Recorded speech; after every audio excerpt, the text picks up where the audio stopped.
Kamu terkena kasus pidana, bukan berarti harus berakhir di penjara. Banyak orang yang tidak tahu soal ini.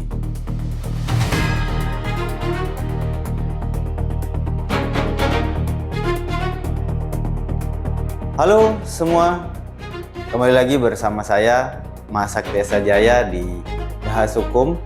Tempatnya kita ngobrolin hukum tanpa ribet.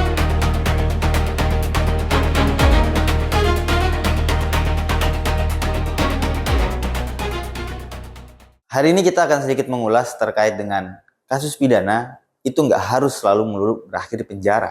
Pernah nggak sih kita itu ketika sekiranya mengecek tentang isu-isu hukum apa yang terjadi di Indonesia? Pernah nggak kita menemukan satu postingan nih?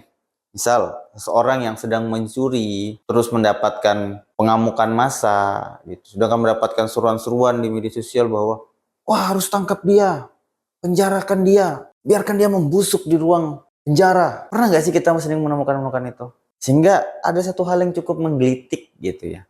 Apakah sebenarnya semua perkara hukum itu harus berakhir di hotel Prodeo atau kita kenal itu dengan penjara? Di sini kita perlu ngebahas ini. Kenapa? Kawan-kawan, hukum itu diberikan untuk masyarakat. Apakah dia digunakan untuk kebaikan dan kejahatan? Itu sejatinya akan dikembalikan dengan kita. Nah, posisinya hari ini adalah dalam kasus pidana itu tidak semua selalu berhubungan dengan penjara. Dalam perkembangannya, kita menemukan satu metode terbarukan, yaitu restoratif justice. Restoratif justice umumnya dikenal sebagai satu metode yang dia memberikan keadilan, metode yang cukup alternatif dihadirkan. Kenapa? Bahasa umum yang dikenal di masyarakat adalah restoratif justice adalah media untuk bisa memulihkan kondisi keadilan. Banyak dari masyarakat kita yang belum cukup umum terkait dengan metode ini. Kenapa? Karena desain hukum kita yang pada umumnya diketahui oleh masyarakat itu cenderung diketahui bersifat positivisme legal formal. Nah, apa sih positivisme legal formal? Ini adalah satu ruang di mana hukum itu bersifat keras, dia bersifat kuat, dia bersifat kaku, tetapi sendi-sendi moralnya itu dia harus dipisahkan. Nah, makanya ada daging hukumnya mengatakan lex dura et tamis scripta. Hukum itu kuat, hukum itu keras. Tetapi dalam kondisi saat ini ditemukan alternatif baru dengan pendekatan yang cenderung responsif untuk bisa lebih menjangkau di masyarakat.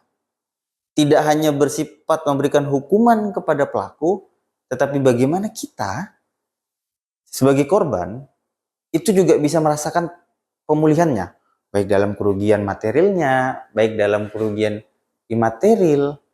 Nah, ini yang kadang kita nggak cenderung melihatnya, bahwa ketika ada orang salah kita akan cenderung menghukum tanpa melihat balik ke kita, apa kita sebenarnya juga butuh ini pemulihan kondisi itu.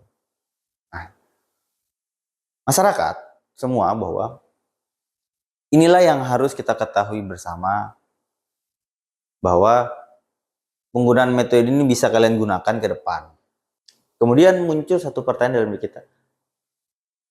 Sebenarnya terkait dengan metode ini diatur di mana sih dan bagaimana sih tata pelaksanaannya? Jadi kawan-kawan, ketentuan ini diatur dalam KUHP, terkhususnya pada pasal 5 dan pasal 99 KUHP baru. Di sana mengatur terkait dengan ketentuan restoratif justice. Untuk restoratif justice ini bisa dijalankan, itu tidak serta-merta bahwa wah ada orang lakuin kesalahan, bisa nih langsung nih di RJ ya. Enggak. Jadi ada beberapa ketentuannya. Pertama, dia tindakannya memiliki masa hukuman kurang dari 5 tahun.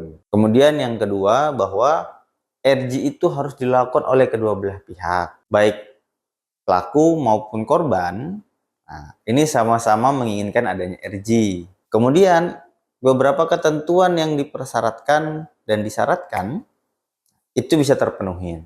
Maka hadirlah RJ ini sebagai bentuk catatan perdamaian yang bisa coba hukum ini berikan di luar daripada ruang pengadilan. Jadi Untuk kalian yang merasa terkena tindak pidana, juga memiliki hak untuk bisa mengakses RG ini.